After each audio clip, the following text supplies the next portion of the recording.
Hola de nuevo y bienvenidos a la segunda parte del segundo bloque de este curso. Vamos a empezar a hablar de las diferentes fases un poquito más en detalle y comenzamos con la fase folicular porque comprendo que es muy posible que sea la fase que solemos tener en la cabeza cuando pensamos en el inicio del ciclo, porque solemos asociarlo al fin de la menstruación. Pero sí que es cierto que esta fase folicular comprende desde el primer día, que hemos dicho que era el inicio de la menstruación, hasta el día 14, que comprendería más o menos la semana después desde el fin de dicho sangrado. ¿Y qué es lo que ocurre en esta fase? Lo que destaca principalmente es que aumentan progresivamente las concentraciones de los estrógenos, que ya hemos hablado antes un poquito de ellos, y todo lo que va a ocurrir a nivel metabólico y fisiológico en esta fase va a estar influenciado por este aumento progresivo de esta hormona. ¿Y qué es lo que ocurre en esta fase? Por tanto, que el cerebro percibe con este aumento de estrógenos que nuestras reservas energéticas están cubiertas. Por tanto, el apetito aquí en esta fase va a estar más controlado que quizá en las fases más tardías, más cercanas al fin del ciclo. Entonces, lo que también vamos a ver aquí, junto con este apetito controlado, es que podemos aprovechar en esta fase quizá para hacer alguna adaptación en la alimentación porque tenemos una ligera sensibilidad a la insulina aumentada, que esto lo que va a hacer es que toleremos un poquito mejor los hidratos de carbono. La glucosa va a entrar a nuestras células de una forma más sencilla, pero sí que me gustaría comentar y aprovechar ya todos los cambios que voy a comentar y todas las situaciones a nivel fisiológico que vamos viendo en las diferentes fases son leves, son cambios leves que no van a ser bruscos ni vamos a tener que modificar de forma importante nuestra alimentación. Y además también aprovecho para comentar que unas fases se compensan entre ellas, ¿de acuerdo? Lo que ocurre en una fase suele estar compensado con la fase posterior. Ahora luego seguramente lo comprenderéis un poquito mejor cuando ya entre más en detalle con las próximas fases. ¿Qué ocurre? Además de tener apetito controlado y tolerar un poquito mejor los carbohidratos, que a la vez tenemos una leve disminución de la tolerancia no de la tolerancia, sino de la utilización de las grasas. Utilizamos las grasas un poquito menos como fuente de energía. Y además, nuestro gasto metabólico en reposo, lo que utilizamos, la energía que utilizamos en reposo, también está algo disminuida. Después de esta fase, en la cual van aumentando los estrógenos progresivamente, llegan hasta un pico, el pico máximo en el ciclo, y esto ocurre en la fase de ovulación. Es la fase que dura más poquito tiempo, entre unas 16 24 horas, suele coincidir con el día 14-15 del ciclo, justo en la mitad, y lo que va a ocurrir con este pico máximo de estrógenos es que nuestro apetito, por tanto, como comentaba antes, ahora al estar los estrógenos tan elevados, es posible que se vea disminuido, que incluso en estas horas nos encontremos inapetentes. Y esto se piensa que es porque quizá nuestro organismo esté centrándose exclusivamente en la reproducción en un intento de que no estemos, si lo pensamos desde un punto de vista evolutivo o en cuanto a nuestros genes y a nuestra biología, podríamos pensar que la mujer, por ejemplo, del Paleolítico, estos cambios hormonales eran centrados hacia la reproducción y que no estuviéramos quizá en busca de comida, ¿no? Que centráramos todas nuestro foco en reproducirnos.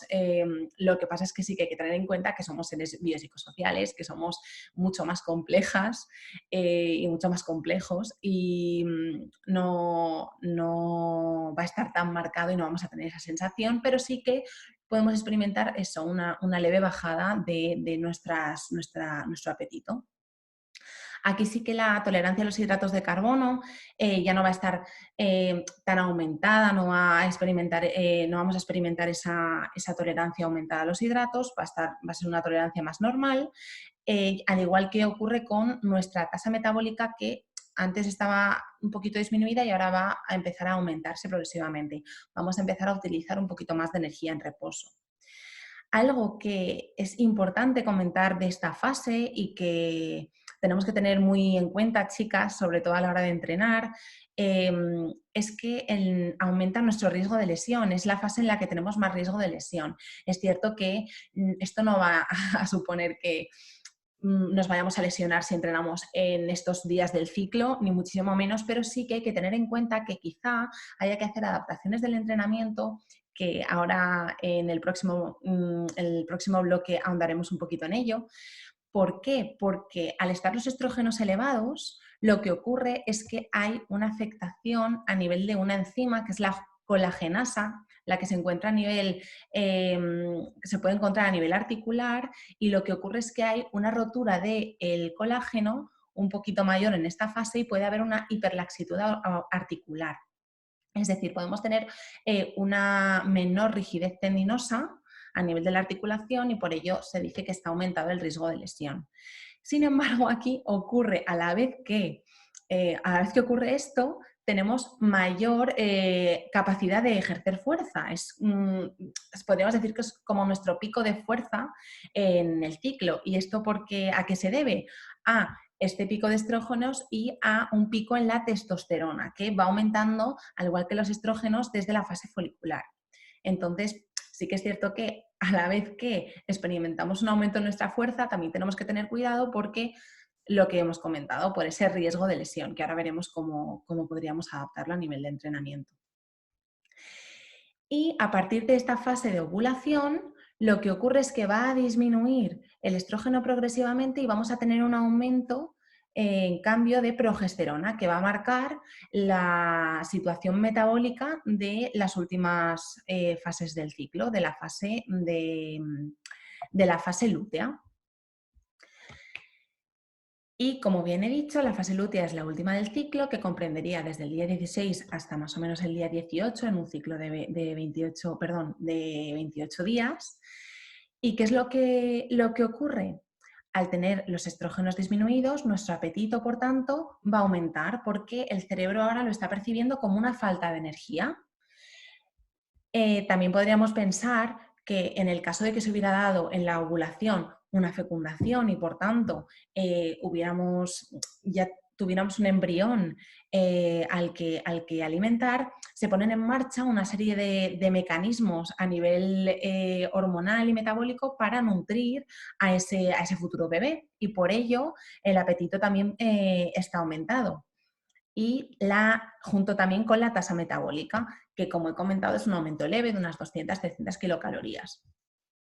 En este caso, a diferencia de la fase folicular, la grasa en este caso está aumentada. ¿A qué me refiero con esto? A ver si aterrizo un poquito más la idea. Quiero decir que a diferencia de la fase folicular en la cual hacíamos un mejor uso de los hidratos de carbono como sustrato energético y en cambio las grasas estaban un poquito disminuidas en cuanto a ese uso, aquí está aumentado. Vamos a utilizar un poquito más las grasas para obtener energía. También podríamos, por tanto, adaptar nuestra alimentación a este pequeño cambio. Y en esta fase ya es algo que nos encontramos mucho en consulta, porque hay una preocupación bastante importante entre las mujeres de esa hinchazón, ¿no?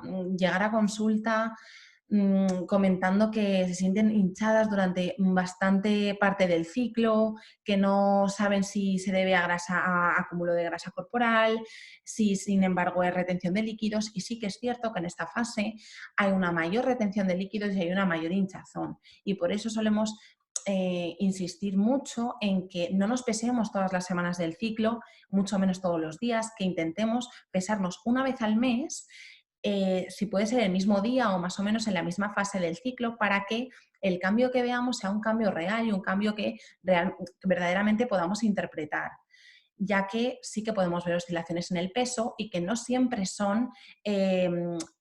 no siempre se deben a un aumento o una pérdida de grasa, sobre todo en el caso de la mujer.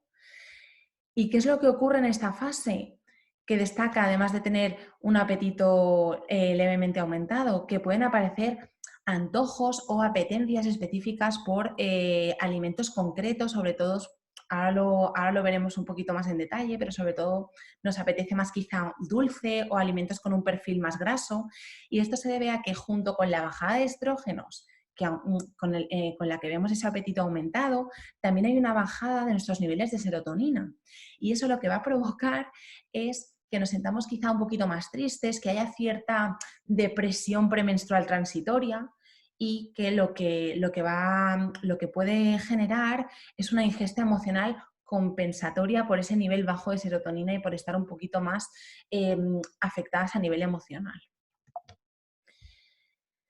Y como comentaba entonces, vamos a tener una ingesta emocional compensatoria de esa baja de serotonina que va a implicar que tengamos condicionadas nuestras elecciones alimentarias por esa apetencia que he comentado por ciertos alimentos concretos. Es totalmente normal, no nos tiene que preocupar, no tenemos que estar dándole muchas vueltas tampoco, ni frustrarnos en el sentido de que si nos apetece mucho, por ejemplo, comer chocolate, que es algo muy típico en un periodo premenstrual y sobre todo porque también tenemos condicionantes a nivel cultural.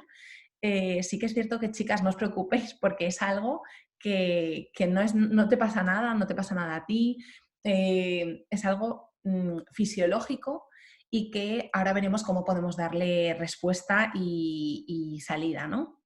Y también hay que comentar que si hay una ingesta calórica aumentada, si comemos un poquito más esos días, unas 150, 300, 400, no ocurre nada a nivel de las kilocalorías porque, como he comentado, unas fases compensan a las otras y no son aumentos muy importantes.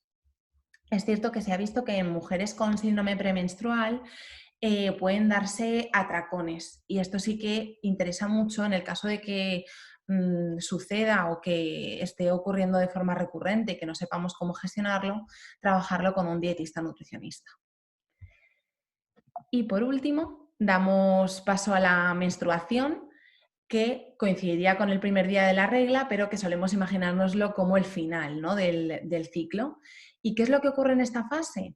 Va a haber una caída de los estrógenos y de la progesterona y va a haber un aumento de las gonadotropinas, de la FSH y de la LH, en un intento de volver a desarrollar esos folículos, esos óvulos y el cuerpo lúteo para volver a dar comienzo a pues, volver a tener la oportunidad de que haya una nueva fecundación. Entonces, con esta caída de la progesterona y de los estrógenos, hay un desprendimiento del endometrio que se habría creado para albergar al posible embrión y con ello el sangrado menstrual. ¿Qué hay que tener en cuenta, sobre todo en la mujer y en la mujer deportista? Que es posible que en esta fase haya una bajada de nuestra temperatura basal y es posible que tengamos que adaptar un poquito nuestra estrategia, nuestra pauta de hidratación. Con estas bajadas de temperatura e incluso quizá puede que haya algún aumento de temperatura en algún punto de nuestro ciclo y habría que verlo y sobre todo individualizar mucho en consulta en el caso de que os esté atendiendo un profesional de la nutrición y también del entrenamiento. En cuanto a la motilidad intestinal, ¿a qué me refiero con esto? Seguramente conocéis o habréis sentido que en la fase de la menstruación hay un cambio en la consistencia de las heces, que quizá nos sentimos a nivel digestivo como más pesadas, más sensibles, incluso algún periodo de diarrea o lo que he comentado, que haya unas heces que estén más hidratadas, es totalmente normal. O incluso también que tengamos mucho gas acumulado. Esto lo vamos a poder controlar un poquito con la alimentación y mejorar sobre todo esta sintomatología. En esta fase ya va disminuyendo la retención de líquidos, esa hinchazón que íbamos sintiendo a nivel abdominal al final de la menstruación va desapareciendo, vuelve a aumentar otra vez nuestra tolerancia progresivamente a los hidratos de carbono porque ya vamos a volver a entrar en fase folicular y hay que comentar aquí muy mucho que la fatiga está aumentada y que también puede haber cansancio y que cada mujer en la menstruación va a tener unas limitaciones, va a tener unas sensaciones distintas y esto va a poder afectar a nuestro rendimiento deportivo y quizá no nos tenemos que exigir tanto en los entrenamientos. Esto habría que comentarlo mucho también si estamos asesoradas con un entrenador personal. Ahora veremos qué sería lo idóneo en esta fase a nivel de entrenamiento. Mm, pero sí que, chicas, aquí es muy importante priorizar descanso y tener en cuenta que no pasa nada si tenemos que poner un poquito de freno en cuanto al entrenamiento. Y con esto doy paso a hablar de entrenamiento, nutrición, cómo tienen que ir de la mano si buscamos salud en la mujer deportista, porque es cierto que si no se hace una buena adaptación de la nutrición, del plan alimentario, de las comidas alrededor del plan de entrenamiento, y si no se hacen de forma eh, que esté muy personalizado, muy adaptado al contexto de la mujer, al nivel del que partimos, es posible que la salud en la mujer deportista se vea comprometida. Y es muy importante que los dos planteamientos vayan unidos, vayan de la mano. Si estáis, si estáis atendidas por un profesional de la nutrición y también por un profesional del entrenamiento, que sería lo idóneo, sería ideal que pudieran estar trabajando en sinergia y que conozcan tu caso y puedan adaptarse el uno con el otro, ¿no? Y sobre todo, importante, un entrenador personal no es nutricionista y un nutricionista no es entrenador personal. Y no podemos, aunque sí que podemos dar, que es lo que yo voy a hacer ahora en el próximo bloque, podemos dar pinceladas en cuanto a qué sería interesante cuidar del entrenamiento, y el entrenador también puede hacerlo con la nutrición, pero necesitaríamos, sobre todo en el caso de una mujer que compite, que tiene ciertas exigencias, metas, objetivos de marcas o de peso, de carga en función de la disciplina deportiva, o incluso una mujer que no sea atleta de élite, que sea un nivel más amateur, que se esté iniciando en la práctica deportiva, para evitar ciertas situaciones comprometidas. Por ejemplo, si quizá hacemos una restricción importante de calorías que comprometa nuestro rendimiento y que quizá aumente el riesgo de lesión. Todo esto tiene que estar muy, muy cuidado, y por ello es importante estar asesorados por profesionales que tengan las competencias para ello. Ya que, como he comentado, en la mujer deportista se ven ciertos errores comunes que pueden comprometer muy mucho al estado nutricional, al ciclo menstrual, que hayan alteraciones, que quizá haya una aparición de alguna menorrea, que haya una pérdida de regla. Y por ello quería hacer esta puntualización. Antes de empezar ya a meternos un poquito en materia sobre, una vez hemos comprendido bien cuáles son las fases del ciclo, qué es lo que ocurre a nivel metabólico en cada una de ellas, cómo podríamos aprovecharlas, este conocimiento, para sacar un beneficio extra en cuanto a nuestro progreso, en cuanto a nuestro objetivo para buscar ese progreso. Cómo podríamos adaptar la alimentación y el entrenamiento a cada una de estas fases y de estas situaciones metabólicas. Y con esto doy paso al próximo bloque.